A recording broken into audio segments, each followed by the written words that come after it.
তাংক মূৰ বুলি হাতে চক্ৰ ধৰি ৰাখিয়া ফুৰন্ত হৰি।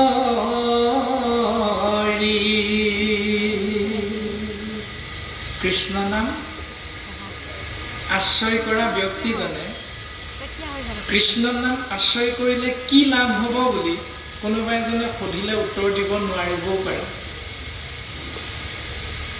কৃষ্ণ নাম জানিয়ে লওঁ বা নাজানিয়ে লওঁ, কোনো কথা নাই, নামে ক্ৰিয়া কৰিবই। কিন্তু বাকী ৩৩ কোটি দেৱ দেৱতাৰ নামত কিন্তু সেই মংগলটো নহয়।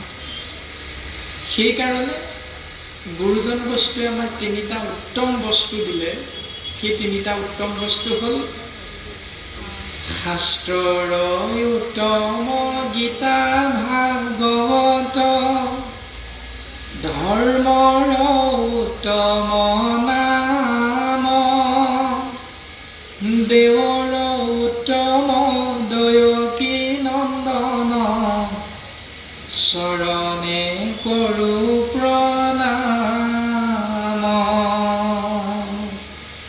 ৰাম চৰণে কৰো প্ৰণাম।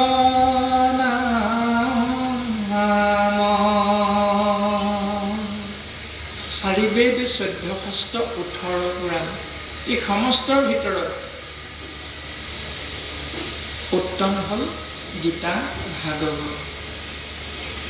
আমি যিখিনি নীতি নিয়ম পালন কৰি কৰ্মই ধৰ্ম কৰ্মই ধৰ্ম বুলি কৈ থাকোঁ, সেই কৰ্মই ধৰ্মৰ ভিতৰত উত্তম হ'ল নাম।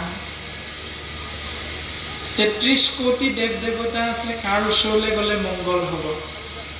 উত্তম হ'ল দয়কী নন্দন কৃষ্ণ। এই তিনিটা নিয়ম সুন্দৰভাৱে যিজনাই পালন কৰি থাকিব, তেওঁ ঈশ্বৰ পুৰুষৰ পূৰ্ণ কৃপা লাভ কৰিব পাৰিব।